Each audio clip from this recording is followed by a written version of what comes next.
Hello everyone, my name is Jesal Thakkar and this is my multimedia presentation for international business BUSN 6031.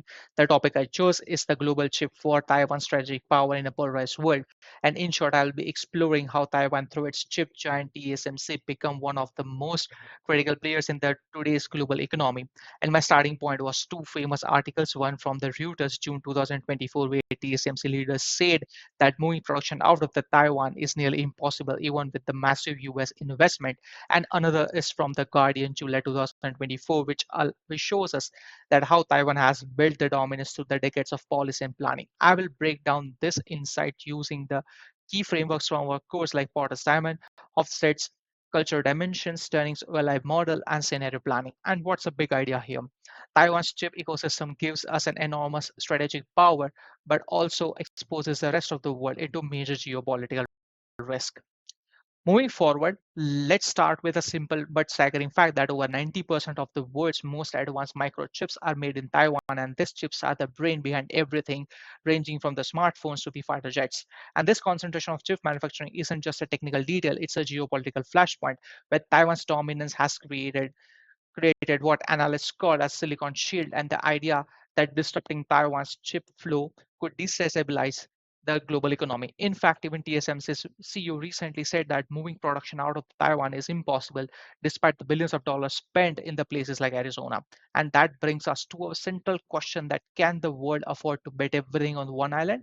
And in this presentation, I will explore the China's strategic power, why the efforts to replicate it are failing, and what it means for the global business, and we will dig into the real world case scenarios. Before we dive into the core article, let's ask why this matters. And first, the CHIPS Act, which is a $50 billion US initiative, shows that how desperate the nations are to reduce the chip dependence. But even with the subsidies, TSMC Arizona Fab has faced several delays and workforce friction. Added to that, a rising US and China tensions around Taiwan, and the fact that global tech leaders like Apple and Nvidia still rely on TSMC's most advanced chips. These events aren't just a theory, they're the current signals that Taiwan's chip supremacy is both indispensable and geopolitically risky.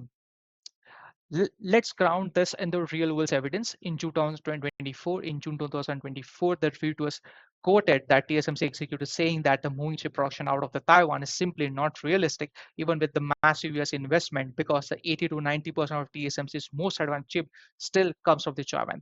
That Arizona factory was backed by US government. It's still delayed, facing a skill shortages and cultural friction with the local teams.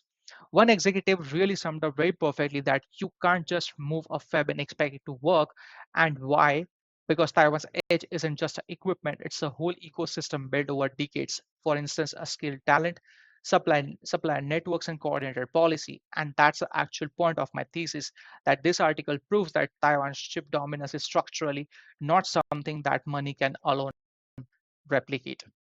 So why can't other countries just build a new chip factories and compare to the Taiwan? It's a really great question. But let's use Porter's diamond model to explain. Taiwan scores very high on all the four factors. It has a very strong factor conditions like world-class STEM talent coming from the top universities, supporting industries that are tightly clustered in the hubs like Shinshu Science Park, creating seamless integration. Its domestic market is tax-heavy, demanding pushing towards a constant innovation, and the long-term government policy through agencies like ITRI supported stable R&D and growth. Added a competitive advantage theory to this mix, and Taiwan's edge becomes very clear, that not because of resources, but because of the deep specialization and efficiency built over the decades. And what is the bottom line? You can't just build a $500 billion chip industry just by copying the buildings. You need talent, policies, partnership, and to take years to develop. Even with the new factories, cultural gaps are proving very costly. The Guardian reported that TSMC's Arizona engineers felt that micromanagement excluded by Taiwanese leadership, and we will apply here the hotspots model that helps us explain why. Taiwan scores high in the power distance decision coming from the top, and the US, by the contrast, values equality and open communication. Taiwan leans collectivist and prefers a structure, whilst the US favors individualism and the flexibility. This kind of mismatches has created friction and lowered the morale and delayed the process despite the billions of investment done. Research even shows that the mismatched power distance reduces the psychological safety in the cross-cultural team. And what's the lesson here? FDI isn't about just the capital, it's about the people. And if strategy ignores the culture, it risks the failure. Now, let's talk about the risk. So, Taiwan doesn't just make the chips, it holds the global digital economy. According to the global value chain theory and analysis, Taiwan is at the critical node, especially in the advanced semiconductors. If Taiwan goes offline tomorrow, the industries from AI to automotive would stall. To imagine how that risk could play out, I have also used the scenario planning based on the Shell's long-term strategy model. The scenario one indicates a status quo, which the Taiwan stays on the top and firms add redundancy but remains at risk. The scenario number two, crisis, military conflict, or a natural disaster shut down the production. This would be also a catastrophic thing. So scenario number three is a partial diversification where countries like US and Japan can slowly build their capabilities, but it will take at least over a decade. So even with the best case scenarios doesn't fully solve the problem. And from the transaction cost economics perspective, moving away from the Taiwan brings switching costs as well, like training the new workers, setting up a new supply chain and losing the efficiencies.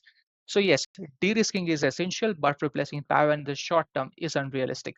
So businesses must now plan for this risk and not just to react to them. Now let's compare two different playbooks, the US versus Taiwan. The CHIPS Act in the US offers $50 billion in subsidies. Similar efforts are underway in Japan as well as in EU. But despite all that money, progress has been really slow. The TSMC's Arizona fab is behind the schedule, as mentioned earlier, and Intel's Ohio project is also stalled. And why? Because the money is alone just a strategy. So Taiwan's approach follows a developmental state model. It doesn't just throw money, it builds an entire ecosystem over the decade through the agencies like ITRI Taiwan, aligned R&D, education, and digital policy. This created zones like Shinshu Science Park where talent suppliers and the startups could collaborate actually. So now let's apply Dunning's OLI model. The TSMC has ownership advantage, tech, IP, and expertise. It wants internalization to stay in control, but the location advantage in the US, that's weak actually. The labor force isn't trained, the infrastructure doesn't support high volume chip production yet. And what's the lesson here? The industrial policy must go beyond the funding. It must be built into the system, talent, coordination, and a long term planning. So, what should the global companies do now? So, the first step is to stop relying on the just in time models and shift to just in case planning. Build chip inventory buffers that diversify your suppliers where it makes actual sense. And second, don't follow subsidies blindly. Use OLI model frameworks to assess whether the new location really gives a long term advantage or not. The third, every company needs a geopolitical scenario planning that includes a war, games, simulations, and disruption models around the Taiwan Strait. The fourth, invest in the cross-cultural leadership. The TSMC Arizona shows the exact example that what will happen if we ignore the culturing fit. And finally, align with the policy. The Taiwan's success co-design with its governments, highly tech companies, firms work with and not against the ecosystem. In short, this is not just a tech issue, but it's a strategic issue. And to conclude this presentation now, I want to return back to my central question, why can't world just relocate the chip production out of the Taiwan? The answer is very clear. Taiwan semiconductor dominance is just not simply economic, it's structural, cultural, and strategic. And through the lens of the Porter's diamond, we can see that how it's a unique and integrated ecosystem that cannot be complete overnight. Hotspot's dimension also showed us that how cultural mismatches is disrupting its expansion to the other countries. Scenario planning showed us that even with the best case scenario, Taiwan remains critical, and Dunning's OLI model reminded us that successful FDI depends on more than the capital, it embeds the local advantages. In short, the global economy is dangerously concentrated around the geopolitical flashpoint, and companies must adopt not by retreating but by redesigning more resilient multi-dimensional strategies. And Taiwan's chip sector is not just a supply chain node, it's a strategic lever that shapes the power, security, global innovation. And as a future business leaders, we must recognize that winning a international strategy of business today means understanding system, not just a structure and the culture, and not just a cost. And here are my references divided into two parts: news articles, academic research, peer-reviewed journals, as well as the frameworks and books. And I thank you for your time and attention.